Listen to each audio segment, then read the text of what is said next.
Here's a creepy horror story centered around the Nain Rouge, Detroit's legendary harbinger of doom. Red shadows over Detroit. Claire had always dismissed the tales of the Nain Rouge as urban folklore, a quaint piece of Detroit's history, told to scare children. But when she moved into her new loft near the city's historic Corktown district, the stories started to feel uncomfortably real. The first night, it began with the scratching, long, deliberate strokes against her windows. Though she lived on the third floor, she brushed it off as a branch scraping in the wind. But when she looked outside, the trees stood still, their bare branches far from the glass.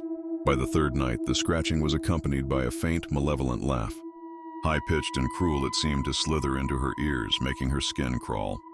Claire's sleep became fitful, plagued by dreams of glowing red eyes and sharp, jagged teeth lurking just beyond her sight. One evening, after staying late at work, Claire found herself walking home alone. The streets were unusually quiet, save for the echo of her heels on the pavement. Then she heard it, a soft scuttling noise, like claws on concrete keeping pace with her. She quickened her steps, her heart hammering in her chest. The scuttling grew louder, closer. She dared to glance over her shoulder and saw him, a small, hunched figure cloaked in shadow. His eyes glowed like burning coals and his face twisted into a grotesque grin. The Nain Rouge. Claire ran, her breath hitching with panic. But no matter how fast she moved, the creature seemed to glide effortlessly behind her. Its laugh rang out sharp and taunting. When she finally reached her building and slammed the door behind her, she felt a brief moment of relief. But then she heard it, the scratching on the door. "Did you really think you could run from me?" A voice hissed from the other side.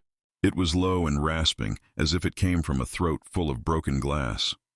The lights in her apartment flickered, and when they came back on, the Nain Rouge was inside, crouched in the corner.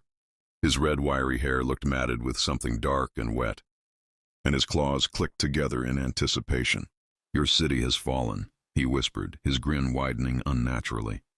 "And now so will you." The last thing Claire saw was his fiery eyes as he leapt toward her, the sound of his laughter echoing through the empty streets.